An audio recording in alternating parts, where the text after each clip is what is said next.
Hey, morning. It's Mark here with another morning rant.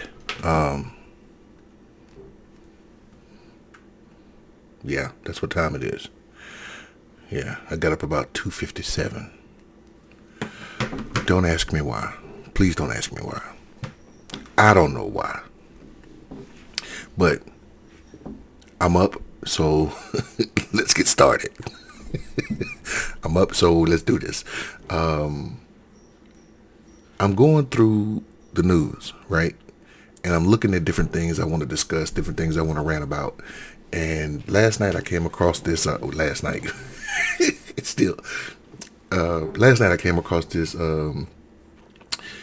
committee hearing where Representative Jamie Raskins and Representative Matt Gaetz were at the January 6th committee, and Raskins was asking Gaetz some simple questions that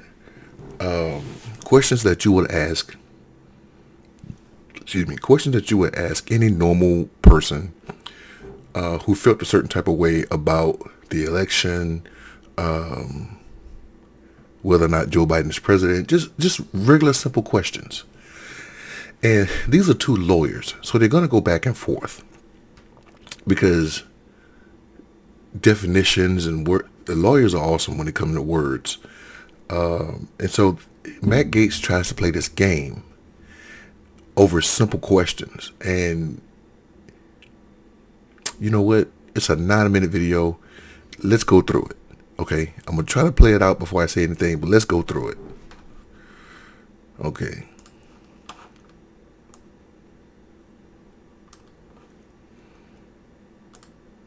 One thing I do think I want to correct is that Chairman Thompson and Vice Chair Cheney never said that the purpose of this was to bring criminal referrals, that the purpose of the investigation was the purpose of the investigation is to get to the truth of the causes and the events constituting the attack on Congress and on the Capitol. So the purpose of this particular action is to coerce compliance by Steve Bannon, who is the only person out there who thinks that he's above the law. Now, but by all means, you can respond to that. I would suggest using a phrase Mr. Bannon uses quite frequently, catch the signal, not the noise. The signal in the testimony from Chair Thompson and Ms. Cheney referenced criminal contempt and Mr. McCarthy's especially active efforts to block the committee. So I think that the signal they are sending is that that's the direction they want to go. Catch the signal, not the noise. Okay. Eddie, you started off by saying that we're more concerned, I think, about Steve Bannon's podcast than we are about the truth of January 6th. I didn't know Steve Bannon had a podcast.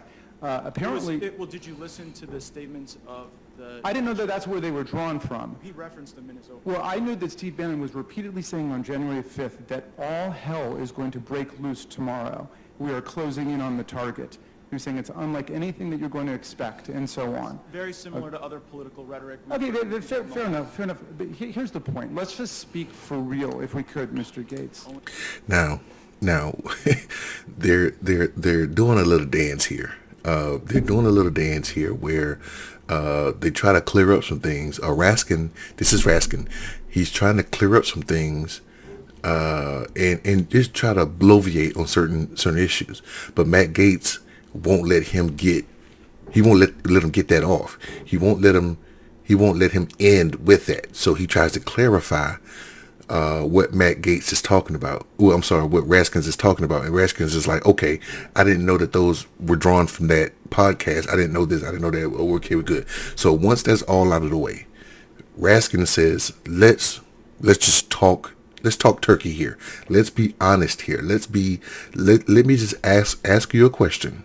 And Raskins, these questions could be a little loaded, but not loaded in a way that can hurt. Well, yeah, they can be loaded in a way that can hurt Gaetz.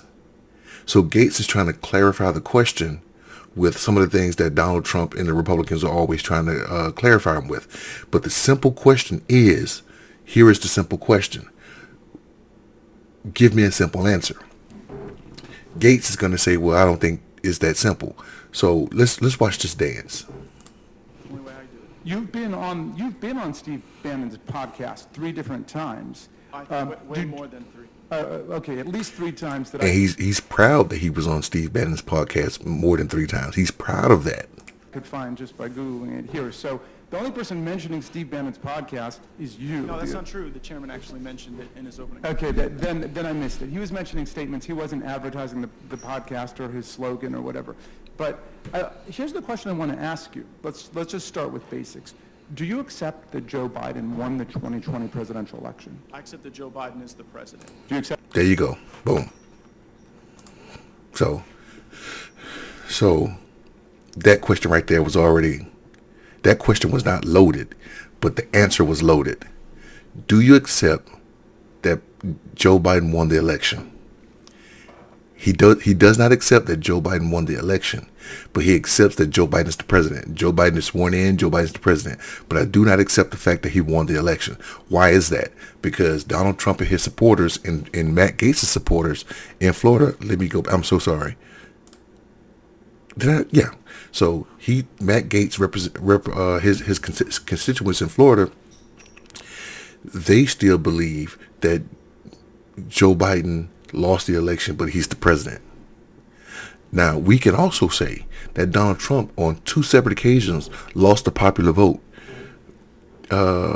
George W. Bush lost the popular vote. The first time. I think the second time around he won the popular vote. But the first time around he lost the popular vote. So if you go by popular vote, who's president? If you go by the Electoral College, who's the president? Now, Donald Trump lost by the same number of delegates.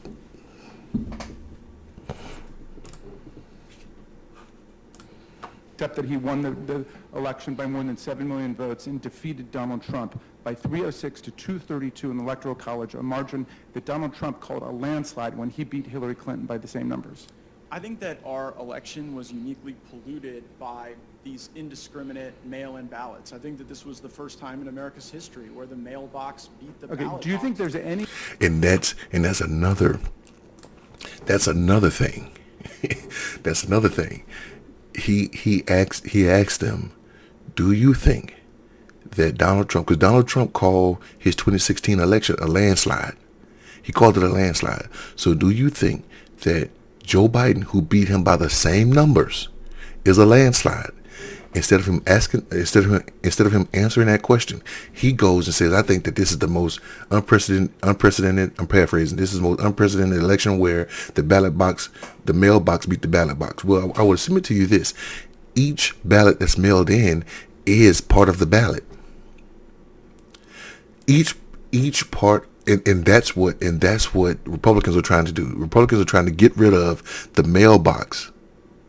Because they know now this country is a center-right country. If you look at the Electoral College map, if you look at the election map, if you look at the citizenry map, it will show you that this country is majority conservative. But barely. Everybody talks about New York and California because there's a heavy population in New York, there's a heavy population in California, there's a heavy population not in Illinois but in Chicago. There's a heavy population of mixed race voting or mixed demographic voting in all of the major cities. It seems like more cities are more liberal and the suburbs are more conservative. But the more people to vote, and that's why they go into college-educated families and income and things like that, because all that affects the voting. If all that affects how a person's going to vote. So if you say that we're going to try to let as many people as possible vote, you can harm the GOP. You can harm the Republican Party, because the more people vote, the more they're going to lose. And they've admitted to saying that. They've admitted it. They've admitted that if more people vote, we lose. We'll never win another election. So the way they got to win is by restricting the ballot, restricting the vote. Any evidence that there was electoral corruption or fraud that materially altered the outcome of the presidential election? I'm going to let this play through. Where is that evidence? I believe that had mail ballots not been sent to people who had not requested them, that Donald Trump would be sitting behind the resolute desk. Okay, but you don't think that there is, legally speaking, I know you're a lawyer because you went to the great law school, William & Mary, legally speaking, there was no election fraud or no election corruption. Well, let's put it this way. Do you agree that 61 different federal and state courts, including 8 judges that Donald Trump appointed himself to the federal bench, have rejected every claim of electoral corruption or fraud that have been advanced? Do you agree with that? I don't, and the reason is those claims are not evaluated because in many of the circumstances you reference, jurisdiction was the principal question. So I think it requires a review of the procedure. Do you have any case authority in the land of those 61 cases or any other cases where a court has determined that there was electoral corruption or electoral fraud that materially affected the outcome of the election in any state in the union? No court. Do you have one? Which I believe is a real failure of the judiciary. I think the Article III courts failed our country by not exercising more jurisdiction over those questions. Now, there's a difference in whether or not fraud existed and whether or not there's an adequate remedy, and I think also a number of those cases were kicked on remedies. No court has said that fraud existed, and so there's no remedy because there's no violation, Mr. Gaetz. Right, but you cannot. There's no violation, there's no fraud. Decided that there was no fraud if they didn't take up the question and review the facts on jurisdiction or remedy. You know what? That might work on Steve Bannon's podcast, but that's not going to work in the Rules Committee of the United States House of Representatives. I'm sorry, Mr. Gaetz, forgive me. So a lot of those cases, a lot of them, out of the 61 that came up, a lot of those cases involved jurisdiction. Well, you don't have jurisdiction. You don't have jurisdiction. You have no case here. You have no standing here. You have no evidence. A lot of those cases involved evidence. Like, you have no evidence. What are you talking about? And they can go in and say, you can say that we have affidavits. We have proof that there was election fraud and voting fraud and things like that. But once you get into a court, you have to admit the truth. You cannot lie to a judge. You will go to jail for perjury. And so a lot of those people, Rudy Giuliani and his little team, they kept going in admitting that they were lying. And so in a lot of those cases, they lost. Even the Supreme Court wouldn't take up the case because they said there's no case here. You have no case here. Donald Trump's own appointed judges said no. And so what Matt Gaetz is saying is that, well, no, we had the evidence. They didn't take it up because of jurisdiction. We had the facts, but they didn't take it up. Well, you guys kept going to the Supreme Court, and even the Supreme Court wouldn't take it. If there was no evidence, they can't take up the case. So it's a chicken and egg thing, which I would shout out to Neil deGrasse Tyson. It's a chicken and egg thing, but he explained to me what chicken and eggs was. Okay, real quick, I'm ranting, but he said, the big question is, what came first, the chicken or the egg? And what Neil deGrasse Tyson said on a TikTok video was that that's not the question, because the answer to that question, it's not the question, but the answer to that question is, whatever produced the chicken was not called the chicken prior to the chicken being called the chicken, because evolution happened. So you can have, let's say, a triceratops. Go Google what a triceratops is. If that triceratops evolved, it could have evolved into a rhinoceros. But the triceratops was not called a rhinoceros at the time. It was called a triceratops, and over the years it became a rhinoceros. Well, whatever the chicken used to be, over time it wasn't a chicken, it was this, and then it evolved into the chicken. So which came first, the chicken or the egg? Whatever it was prior to being a chicken came first. But anyway, I'm a freaking nerd. Anyway, let's go back. I've got some serious questions to ask you. The chairman of the January 6th committee, Chairman Thompson, and John Katko, who was the emissary of Kevin McCarthy, negotiated an agreement for an independent outside commission with 5 Democrats, 5 Republicans, equal subpoena power, right down the middle.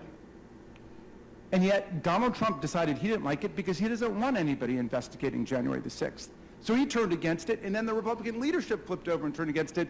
I think you voted against that commission. Why did you vote against that commission? for many of the reasons that I've discussed today, that the focus on January 6th, So you don't want to know? is unwarranted. You don't want to know anymore? Look, I think we have. Okay, let me ask you about that. We have a process in Article 3 where the courts get to determine those issues. If the United States government brings charges, people can resolve those in the courts. You don't want to know. That's not okay with you guys because you want Mr. to Gaetz, politicize it because you. I know you too well for this. You don't want to know the answer. You don't want guys to know. don't have an No, answer so let to me, the issues Mr. Gaetz, let me ask. So here. So in the beginning, and I'm not talking Genesis 1:1. In the beginning, when this commission was being negotiated, it was they were negotiating 5 Republicans and 5 Democrats. Right? 5 Republicans, 5 Democrats. Subpoena power right down the middle. There was no six Democrats, 4 Republicans, or anything like that. It was 5 and 5. Both had subpoena power, and the question was, well, if we subpoena Donald Trump and things like that for the Democrats, the Republicans are going to subpoena Black Lives Matter protesters and things like that for their riots. So, and Donald Trump did come out and say that he did not want this commission. So, Kevin McCarthy went out and started saying that he didn't want this commission and that, you know, that they wasn't going to comply and things like that after they made the rules. After they sat down with Nancy Pelosi and her team and made the rules, they decided that they didn't want to be a part of it. So that's what they do. That's what the Republicans do. They go and negotiate, and they stall. But then once it comes time to finish, they say, well, we don't want to be a part of this. But you sat there and negotiated with us for months. So that's what they did. They negotiated. And when it came time to actually get the commission started, Kevin McCarthy went another way. They had to scrap it. Nancy Pelosi said, okay, well, I'll pick the people because you guys are not working properly, and then we'll go from there. So they got Liz Cheney and Matt Kinzinger thing. I can't remember his name, but those 2 Republicans who have said that Donald Trump lost, who have said that January 6th was a tragedy, who have went against the grain as far as the Republican Party, they're on the commission. So now it looks like the Republicans go out and say, well, this looks like partisanship because these 2 Republicans are not with us. So, yeah. So that's what Matt Gaetz is saying. Raskins is right by saying, you guys didn't want the commission. That's why you voted against the commission. You don't want to be a part of it because you know it's going to destroy the Republican Party because they were responsible for this January 6th rally.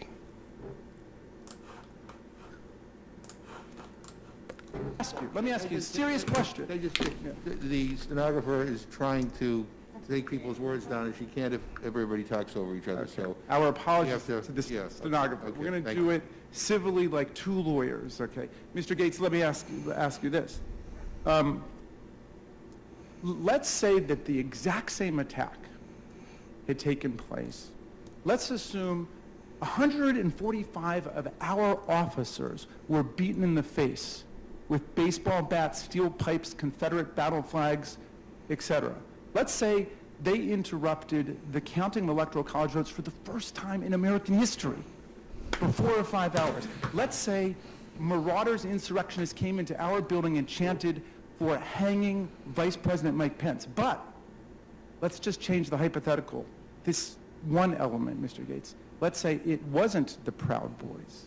Let's say it wasn't the Oath Keepers. Let's say it wasn't the 3%ers. Let's say it wasn't the Aryan Nations. Let's say it was Al-Qaeda or ISIS. Would you really not want an investigation into... Now, watch what Matt Gaetz' answer is. Listen to what Matt Gaetz' answer is. Instead of answering that question, listen to what his answer is.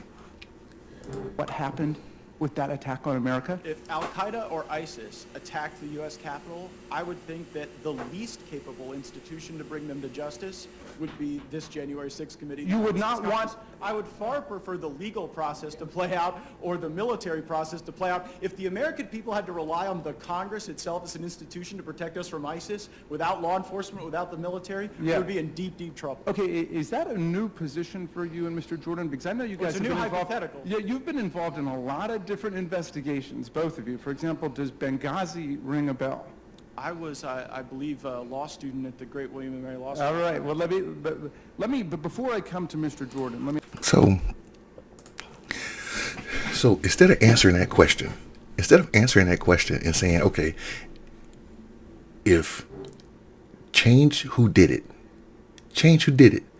if Al Qaeda did it, if Osama bin Laden did it, you don't want the investigation. Instead of saying, of course I would want the investigation, he said no. If we had to rely on Congress and not the military and the police, we're in deep trouble. He switched it. Instead of talking about whether or not this investigation need to take place, he went, because look, you got to understand, 9/11 happened. We went straight into a commission. It wasn't long before we had a commission. The first attack on the Twin Towers, we had a commission. Benghazi, they had a 2-year investigation on Benghazi. 2-year investigation on Benghazi because they were afraid of Hillary Clinton. And she even went through the investigation while she was campaigning. She went and sat for 12 hours and still went to a rally and a debate. And they found no evidence of her wrongdoing. They found no evidence of any wrongdoing anywhere. But they did find emails. And so they switched from Benghazi to emails. Everything. And Trey Gowdy, who was a member of this thing, I don't know if he was a leader, but Trey Gowdy, who was responsible for this commission, even said that he admitted, no, I don't think it was Trey Gowdy. Somebody, I can go find a video, but they even admitted that, hey, look at what we did to Hillary Clinton by having that investigation for 2 years. So anyway, let's go ahead and finish this thing up. I keep pressing the wrong button. Let me ask you this. Do you think that people who are subpoenaed by a court or by the United States Congress, who think in their head that they might have a privilege or someone else might have a privilege, have the right just not to show up? I believe that people have the right to allow the legal process to Okay, resolve whether but you know how that works, Mr. obligated Gaetz. to You're a appear. lawyer. You know how that Very works. much so. You You know show how up. it works too. Wait a second, You know Mr. how it- Gaetz. Wait, hold on. Let's try to educate the public here. Please. Because people need to know. If you're subpoenaed, you go. If you think you have a privilege, for example, let's say Steve Bannon says, you know what, I'm guilty as hell. I don't want to testify against myself. In America, you don't have to. The Fifth Amendment privilege against self-incrimination says, I plead the Fifth. I might incriminate myself, but you know what? You got to go. And you got to answer each specific question. Some of them might implicate your Fifth Amendment rights, and some of them might not. Even if he thinks he's got, in some surreal parallel universe, a presidential executive privilege, even though he didn't even work for the White House at that point. He'd been fired by Donald Trump in August of 2017. This is in January of 2021, in December of 2020. But even if he thought that, he's got to come before the committee and he has to plead it. Do you not agree with that? I think that... No, honestly, do you not agree with that? Mr. Yeah. Raskin, I allowed you to speak and I didn't interrupt you. I hope I'm giving I'll you let the you same- play out before I say Just give me an something. honest answer. The honest answer is that the McGahn litigation that you and I both followed closely as members of the Judiciary Committee actually is the path forward. McGahn didn't have to show up to assert that he was waiting for legal... The president Hold on, asserted hold on. executive Now privilege you're- on his behalf. Now you're the one giving challenges to the stenographer. So, yeah, No, hold on, I'm telling you, hold on. wait a second. I'm going to So- elaborate on your No, answer no, here. but I haven't even given my full answer yet. So The that's answer not is how it that- works in the rules committee, Mr. Gaetz. Just follow this then. Well, wait The a second. president... Do I get to respond to these? Mr. Gaetz, I'm going to give you the chance to respond. Well, it doesn't Respond work. It sounds like you President monologue Trump and then asserted complain about executive the stenographer privilege. if I respond. President Trump asserted executive privilege for McGahn. President Biden has not I asserted. believe there is... Has not asserted yeah, but- executive yeah, but privilege. President Trump So, well, okay, hold on. has initiated litigation. Look, the reason you all waited on McGahn is because the Russia hoax wasn't going well for you. And the reason you're not Okay, waiting all now right. is because you have no other legislation Blah, blah, or no other blah. solutions Okay. for the country. All right. That's why... So, again, he diverted. But anyway, the argument here is, Raskin is saying, regardless of whether or not you believe you have a right to testify or not, if you're subpoenaed to show up, you show up. There have been mobsters. There have been presidents. There have been, well, not necessarily presidents because he had to go through the courts, but there have been people that were like way more important than Steve Bannon that showed up to these things. They show up. Hell, Iron Man showed up to a freaking hearing. He wasn't subpoenaed, but he showed up. You don't have to answer the questions, but you have to show up. You have to honor the subpoena. You have to show up. and Steve Bannon would not show up. He's citing executive privilege over an incident where he has no executive privilege. First of all, he's not the executive. Second of all, President Trump is not the executive. Third of all, he wasn't even in the White House during the time in which they want to ask him questions. He was fired in 2017. What does that tell you? That Donald Trump had him in the office for less than a year. Donald Trump was sworn in 2017. He was fired in 2017. So he didn't make it through the whole year. This happened in 2020. They just want to ask Steve Bannon a couple of questions. He could always go in there and say, I plead the fifth. Should I go to a Dave Chappelle episode where he was like, fifth? 1, 2, 3, 4, fifth? But even Dave Chappelle showed up. He pled the fifth the whole time. And so what Matt Gaetz is trying to do is say, well, the courts has to play that out. No, they don't. No, they don't. Now, if a new question arises, yes, Don McGahn, who's the White House counsel, he argued whether or not, and it took 2 years, he argued that, wait a minute, I'm the White House counsel. I don't think I need to do this. I don't think it's right. Let's go through the courts. And the Supreme Court said, yes, you have to show up. And he had to show up. They had a closed session, but he showed up.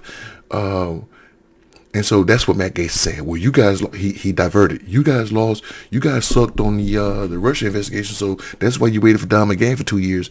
So what they're trying to do is say, well, Steve Bannon got the same privileges as Don McGahn when he necessarily don't. And that Donald Trump implemented. Now Donald Trump is raising a new question. And the new question is, does a former president have the right to invoke executive privilege? Because Donald Trump is still the 45th president of the United States. Barack Obama is still the 44th president of the United States. But we're not there right now. We're on the 46th. So a lot of precedent has shown that these guys say, well, I'm a former president, and, and you go and say, well, when you address presidents, you'll say, well, he was the first president of the United States. He was the second president of the United States. He was the 35th president of the United States. And they still are. But we're not on that number right now. We're on the 46th. So does a president who has been out of office still have the right to invoke executive privilege? I submit to you that they don't. But Donald Trump can stretch this out by going through the courts and delay it. Delay it at least until January of 2023. Because the next election is in November of 2022, and if the House and Senate change over to Republican control, then in January of 2023 they can stop the investigation.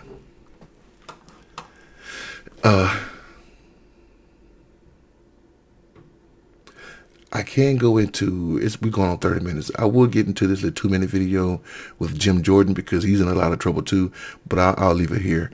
I'm at 28 minutes. You guys have a great Wednesday. I will see you on the next one. I got to get with this guy, and I'm pretty sure he may see this video, but I got to get with this guy who's been hounding me on social media. We've been going back and forth, and I can't answer all of his questions, at least not via text. So we're going to put together a live debate, or at least a recorded debate. But I got his information. I'm going to shoot him an email so we can figure out how we're going to lay this thing out. But anyway, you guys have a great Wednesday. You have a great day, and I will see you guys on the next one, all right? All right, y'all take care. I'm out.